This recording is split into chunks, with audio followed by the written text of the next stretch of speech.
Ini menunjukkan bahwa Anies memang tidak memiliki fatsun politik, tidak memiliki kearifan politik, sehingga orang-orang yang seharusnya dirangkul sedemikian erat dan akrab justru dikhianati hanya untuk kepentingan pragmatis dirinya.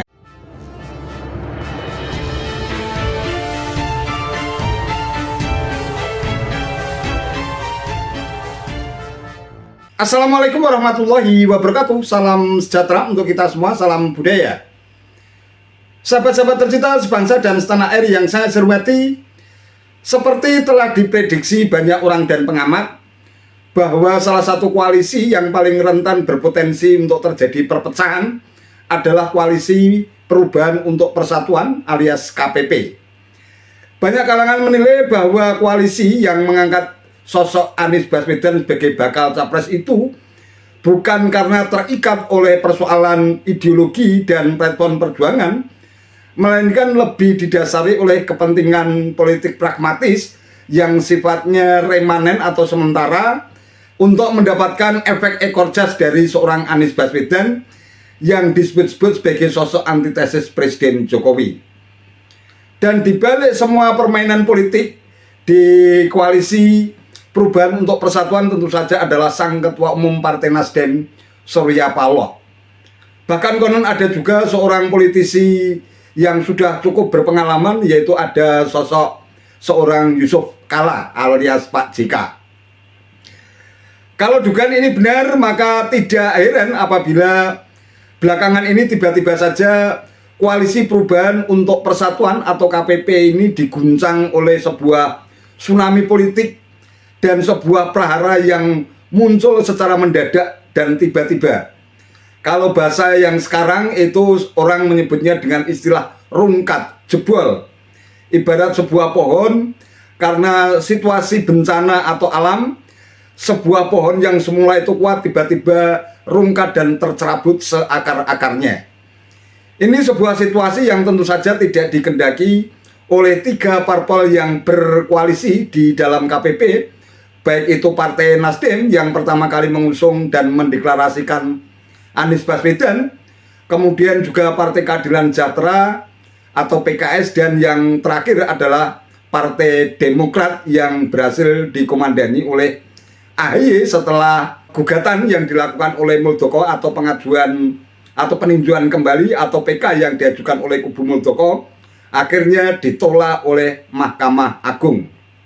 Kita juga masih ingat bahwa sosok seorang Presiden Jokowi dengan politik cawe-cawenya ini merupakan sosok yang berusaha untuk menjegal Anies Baswedan yang dianggap sebagai sosok antitesis Jokowi, dan Jokowi termasuk sosok seorang tokoh yang tidak senang apabila Anies Baswedan itu melaju dalam kontestasi politik di Pilpres 2024.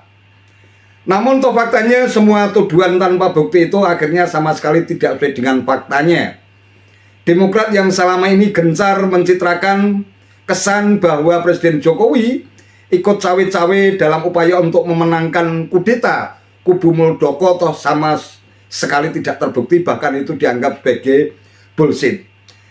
Nah, di balik euforia kemenangan Partai Demokrat yang berhasil mempertahankan sang Ketua Umum AHY sebagai petinggi Partai Demokrat yang sah dan legitimit, namun toh mereka tidak bisa menerima situasi yang sudah terjadi atau sebuah situasi fait accompli ketika tiba-tiba saja seorang Anies Baswedan bersama dengan Nasdem dalam tanda kutip bersekongkol untuk mengusung Ketua Umum Partai Kebangkitan Bangsa atau PKB Muhaimin Iskandar alias Cak Imin sebagai cawapresnya.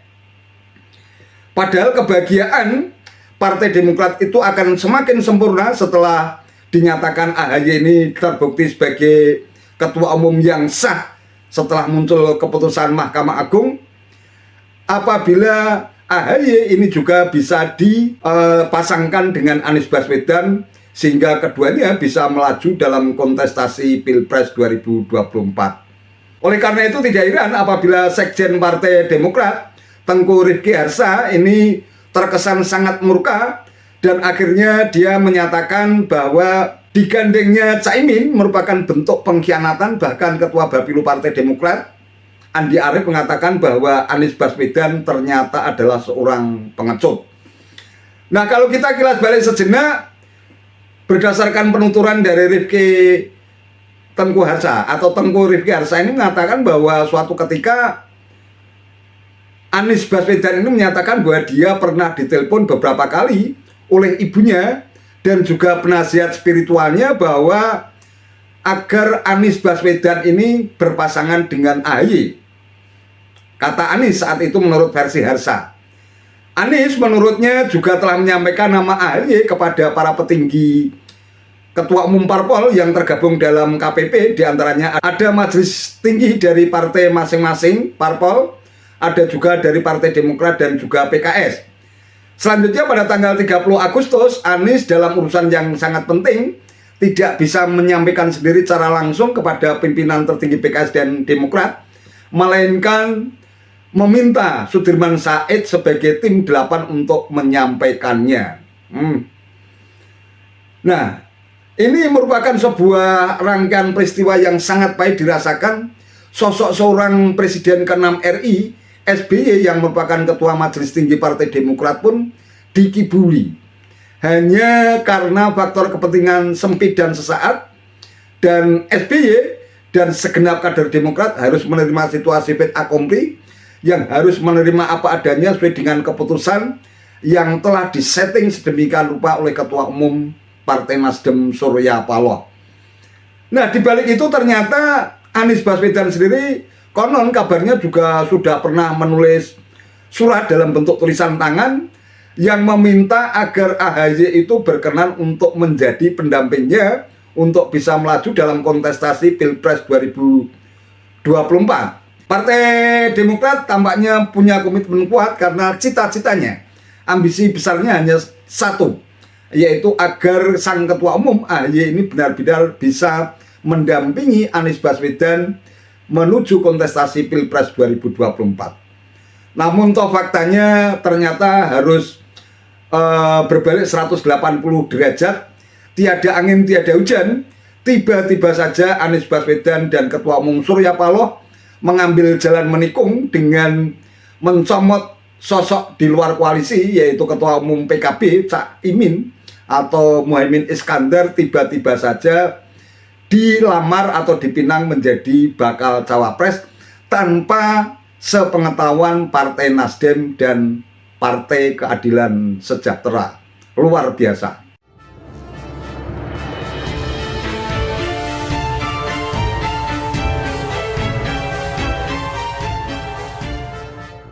Sahabat-sahabat tercinta sebangsa dan setanah air yang sangat saya hormati, begitulah situasi politik yang terjadi yang harus diterima oleh Partai Demokrat setelah harapan dan impiannya agar sang ketua umum AHY ini bisa menjadi pendamping Anies menuju kontestasi Pilpres 2024 ternyata hanya bullshit dan janji politik Anies Baswedan yang hampa dan kosong belaka. Sekarang boleh kita bayangkan betapa murkanya, betapa meradangnya kader-kader Demokrat yang selama ini sudah merawat dan memelihara soliditas dan kekuatan mesin partainya untuk tetap mendukung sosok Anies Baswedan ini sebagai bakal capres, toh akhirnya sama sekali justru dikhianati seperti seorang Brutus. Ya, ini membuktikan bahwa Anies tampaknya bisa menghalalkan segala macam cara, yang penting ambisinya itu bisa terpenuhi. Kita masih ingat tentu saja dengan suasana Pilkada DKI Jakarta pada tahun 2017, ketika Anies ini menggandeng berbagai kelompok radikal dan intoleran, sehingga Pilkada DKI 2017 yang seharusnya itu berlangsung rukun dan damai, tetapi pada akhirnya terpolarisasi dan masyarakat DKI pun terbelah, hingga efeknya pun berimbas hingga ke seluruh penjuru Nusantara. Masih terjadi pertentangan antara kelompok toleran dan kelompok intoleran, antara kelompok radikal dan kelompok moderat. Hal ini membuktikan bahwa jejak politik Anies Baswedan ketika mengikuti kontestasi Pilkada DKI Jakarta memang harus diakui secara jujur Kalau bukan karena merangkul kelompok-kelompok radikal dan intoleran, bisa jadi Ahok yang akan menjadi pemenang kontestasi Pilkada tahun 2017. Penggunaan media politik atau tagline politik dengan menggunakan ayat dan maya dalam kontestasi Pilkada 2017 menunjukkan bahwa Anies bisa mengalahkan segala macam cara, yang penting tujuannya tercapai. Jadi idealisme politik yang ada di dalam angan-angan Anies bukan politik idealisme, bukan politik yang berbasiskan ideologi, melainkan kepentingan pragmatis untuk bisa membuktikan bahwa dirinya bisa menjadi sosok orang nomor satu di negeri ini, meskipun penuh dengan kontroversi.